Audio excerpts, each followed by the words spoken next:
I'm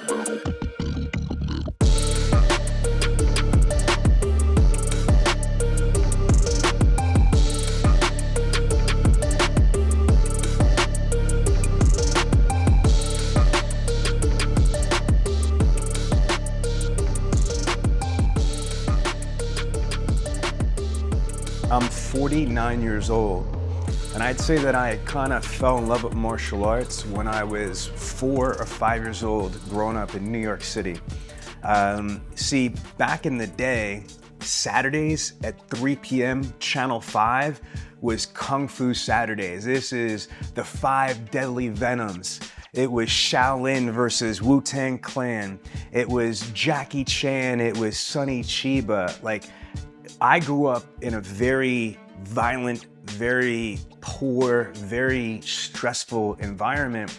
But every Saturday, I had my escape by watching these Chinese Kung Fu movies and trying to replicate the moves and what have you.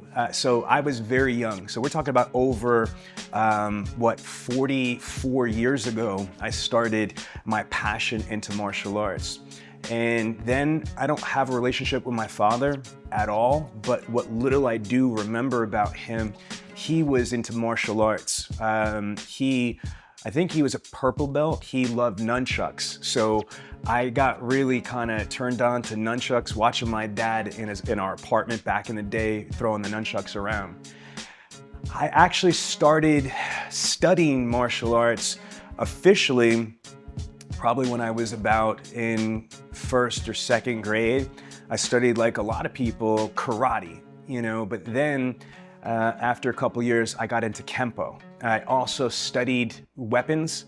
I used to go to a martial arts school in Middletown, New Jersey called Iaido. They did karate, they did goju-ryu, we did Kendo. I studied Iaido. Iaido is the art of drawing the sword in samurai sword. Every weapon that you can imagine, from tonfas to kamas to bow staff to the jo staff to throwing weapons. I also studied Capoeira. So Capoeira is a Brazilian African martial art that looks like breakdancing. And as a kid, growing up in Queens and in Brooklyn, New York, I was really deep into the b-boy scene, the breakdance scene. So I had a very unique flavor. I used to mix b-boy, like straight up New York City b-boy dancing, with Capoeira, with Kempo, with acrobatics, with New York City liquid rave dancing. Well, let me explain to you why I fell in with the jiu-jitsu. Like almost every other jiu-jitsu practitioner in the world, which there's about 5 to 6 million of us nowadays, right? In the 90s, when Royce Gracie was dominating the early Ultimate Fighting Championships, which came out to be the UFCs, to watch a regular-sized man go against sumo wrestlers, huge cop diesel wrestlers, strikers, and just dismantle them in such a way, it was awing. I mean, like, Bruce Lee is my favorite martial artist, my favorite actor, my favorite, superhero before Batman was interesting to me. And here comes this Brazilian guy out of nowhere just tearing everybody up. So I gotta just tell you, I fell in love with Brazilian Jiu-Jitsu when I saw Royce Gracie do his thing in the UFC. However, I only started training in Brazilian Jiu-Jitsu like in the early, 2001, 2002. I started out at a school called PKA, Professional Karate Academy. The instructor's name was David Lentz. He was a black belt under Marcos Santos and Regan Machado out of New York City. I was a white belt through him, and then I went on to Joe Prioli's martial art in New Jersey. But unfortunately, Joe Prioli, he was a Gracie Jiu-Jitsu brown belt under the Miglioris brothers. He got non-Hodgkin's lymphoma and died only like a couple weeks after I joined the school. It was horrific. And there was a guy named Marco Perazzo who was a brown belt, who was a student of his. He decided to buy the school and take over the school, and he renamed the school from Joe Prioli's martial arts to NJMA, which is New Jersey Martial Arts. NJMA was a balance studio school. So I stayed with NJMA for about a year, year and a half, And I got my blue belt under Marco Perazzo, who is now a 4th degree black belt under Phil and Ricardo Miglioris. And my logic, was, well, why am I going to him? I should go to his instructor. And that's exactly what I did. I started driving from New Jersey to Philadelphia. And I've been doing privates for 21 years with Phil and Ricardo Miglioris. So the answer is, why, Sean, would you drive for 45 minutes each way to go to Philadelphia when there's a bunch of jiu-jitsu schools? Because I wanted the best. Rick is a 5th degree House and Gracie black belt and former Pan Am champion, former world champion. Phil, his older brother and the original, is a 6th degree House and Gracie black belt. Again, world champion, Jiu-Jitsu master. He's also Muay Thai master. These guys trained at the Torrance Academy in Torrance, California with Elio Gracie, with Hickson, Helson, Horion, Hoist Gracie. So for me, to be able to do this was amazing. And the reason why privates is because for the last 21 years, I've owned Dealer Synergy, where I'm at right now. This is my company. When the hell am I gonna have time to do jiu-jitsu? So for me to be remotely competitive, I had to invest in these privates. With Ricardo Miglioris for 20 straight years. On average, it's about 8 to 12 years to get a Jiu-Jitsu black belt, but to get a Gracie Jiu-Jitsu black belt, it's damn sure not easy, especially if you're friends or family with the Miglioris brothers. This is my school. This is my team. I am Team Balance. I am part of something bigger than just me. Because of my relationship with Phil and Ricardo Miglioris, I've met a tremendous amount of the Gracies. I've got to train with the legend himself, Hoist Gracie, at least 2 or 3 different times at Balance Studios. I've actually got the privilege and opportunity to start a company with Daniel Gracie. So I built a company called Gracie On Demand, which is a video on demand training, tracking, testing, certification program. And I got to not only shoot, but actually participate and be in a tremendous amount of the training videos with Daniel Gracie.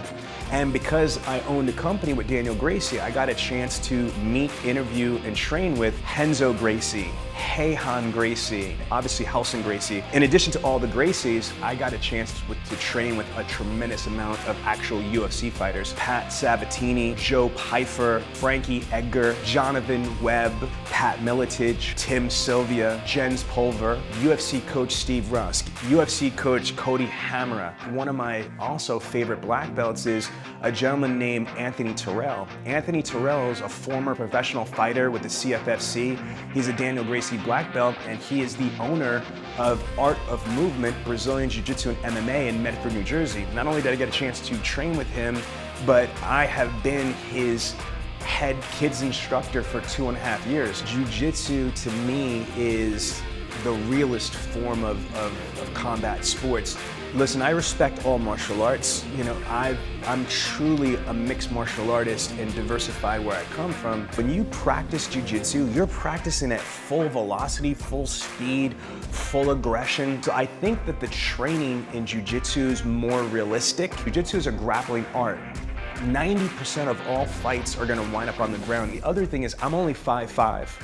And I only weigh like 145 pounds. If somebody was gonna attack me or my family, or if I was in a self-defense situation, I think jiu-jitsu is one of the most realistic and powerful things to do. That's what Gracie Jiu-Jitsu was based off of, is self-defense. It builds confidence, it builds self-respect, it builds, again, self-awareness. It just, I think, made me more comfortable being who I was. Jiu-jitsu is like physical chess. You have to think and anticipate. As you see, the largest tattoo that I have is this tattoo right here.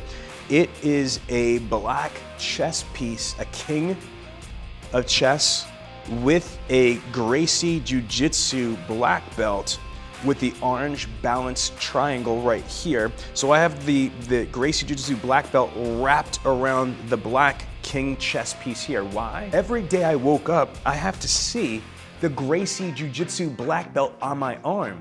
This was my vision board. You want this black belt? You need to get up. You need to go train. You want this black belt? You gotta eat right. You want this black belt? You gotta research. You want this black belt? You gotta review your tape. You want this black belt? You've gotta do what it takes. If you want the things that the average martial artist doesn't have, like a Gracie Jiu-Jitsu Black Belt, you've gotta be willing to do the things that the average martial artist isn't willing to do, like put in that work. It has helped me ground myself, and I'll be honest with you, I have a lot of pressure in my life. Some people do drugs, some people kick their dogs or kick their spouses, some people have bad attitudes. I choke people. It makes me feel better. There's not many things that you can choke somebody without catching a charge. I'm able to go on those mats and be as physical and be as aggressive as I can in a contained professional environment. It's a good therapeutic way for me to channel energy, frustration, excitement, passion into one area. What I love about Jiu-Jitsu the most isn't even something selfish for me.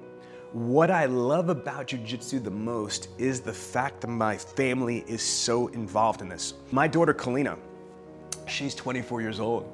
My eldest son, Sean B. Bradley, the sequel, is a blue belt. He is going to be 18 years old very shortly. He's an advanced blue belt. He got his blue belt when he was only 15, and you're supposed to be 16 because he's that good. He was tapping out adults in tournaments as a 15-year-old kid. Amazing. And then our youngest son, Xander Bradley. Xander's only 12 years old, and he's been rolling at Balance Studios in Jiu-Jitsu since he was 3 years old as well. Almost every Saturday, we drive to Philadelphia together, from New Jersey to Philadelphia, the car ride, getting food on the way, going to Balance, the kids class, my private, the adult class. It's bonding, it's health, it's fitness, it's amazing. And the reason why I'm teaching every Sunday in Medford at Art of Movement Daniel Gracie Jiu-Jitsu Academy is because I am the head kids instructor, and my son Sean is the assistant instructor under me, and I get to train with both of my sons in the town that I live in. It's just something very, very special. And then my daughter's wife, V, she's been doing Brazilian Jiu-Jitsu for about a little over 2 years, and she just is in the process of getting her blue belt. So we have, our family trains in Jiu-Jitsu. Now that I'm a black belt, now what? Well, now it all begins. Everything that I've been doing, and I'm 49 years old, has just got me ready to wear this black belt with honor, okay? So I am a black belt, but just to let you know, it goes up to 10 degrees.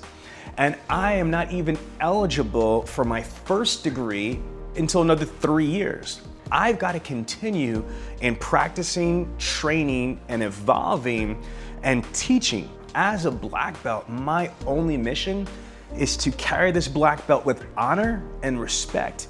What does that mean? That means that I need to do right by this black belt. I need to make sure that I am worthy to maintain the status of being a Gracie Jiu-Jitsu Black Belt. So I need to practice more, train harder, take better care of myself, because not only am I getting older, but I am now wearing this black belt, and with that black belt comes expectations that I'm putting on myself. So the next chapter in my life is now studying and perfecting the art that I've been trying to master for over 2 decades now. The 2 things that I want to focus on now in my martial art career is becoming a true Gracie Jiu-Jitsu instructor. I am going to go into a lot of self-defense training now, rape prevention, anti-bullying techniques for kids, military, law enforcement, and I'm putting it out to the universe. My son, Sean Bradley, the sequel, has got aspirations of becoming a UFC champion. I want to keep studying and mastering and getting better in Brazilian Jiu-Jitsu because I want to be on my son's team. I want to experience that with him. And my other son is young, he's only 12, so we don't know what his journey is going to be, but if he ever wants to go pro. I know my daughter-in-law, V, might want to go pro too. So for me, part of my journey is I want to give them as much knowledge and experience and as resources as I have, whether it's through me directly or through my vast network of resources. In addition to that, I already told you that I own a company with Daniel Gracie. I absolutely want to continue building out my video on demand training, tracking, testing, certification for Brazilian Jiu-Jitsu and MMA and professional martial arts.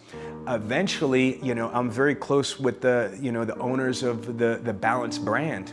I might want to open up a jiu-jitsu school. My son might want to open up a jiu-jitsu school. My family might want to open up a jiu-jitsu school, as just one of our other businesses that we have. So for me, I want to continue the education on the instructor level, the business level, and on the professional martial art level. Achieving my Gracie Jiu-Jitsu Black Belt is by far one of the absolute most incredible things I've ever accomplished because of how long it takes, the commitment, the sacrifice, the money, the time. I would have to say on record, even more than becoming a multi-millionaire or becoming a published author. And when I look at how long it took me to do those things or achieve those things versus the sacrifice, the time, the effort that I put into getting my black belt, it's not even close. So I want you to know is this black belt, I am profoundly, humbled, appreciative, and thankful. I want to thank everybody that had a part in this journey, because this is not just me, myself. Let me just start with my wife and my family. I've had a heart aneurysm, I've had heart surgeries, I've had back injuries, I've had back surgeries, I've had a near fatal jet ski accident, I was out. There was business situations, there was a global pandemic, there's a recession. Through all that, my family, my wife persevered. There's times when my wife was like, why do you still do this to your body, bum, bum, bum? And she should, because she's my wife and she loves me. But because she's my wife and she loves me, she understood how important this was to me, how important this is to me. So she supported me, even though she didn't understand sometimes or she didn't agree, because she wanted the best for me. I want to thank my boys and my children for the countless years and years driving back and forth to all these martial arts, the trainings, the classes, the seminars, the flights, the around the country trips, allowing me to be their instructor, to be their teacher officially. I want to thank Sean, my son, for being my assistant instructor. I want to thank my boys for being my training partners, my accountability partners, my workout buddies, etc. I want to thank everybody at Balance Studios, from the white belts to all the rank belts, all my training partners, all the instructors, for the years of patience and teachings and just the interactions and all the help and support and kindness that you've given me. And a special thanks to Phil Miglaris and to my guy, Ricardo Miglaris, you guys, for not only creating Balance Studios and all that you do, how you pour into your entire school, but me personally, what you've done for me and my family. I love you guys forever. I'm ride or die, as you know. So thank you very much to everybody, and this is just the beginning.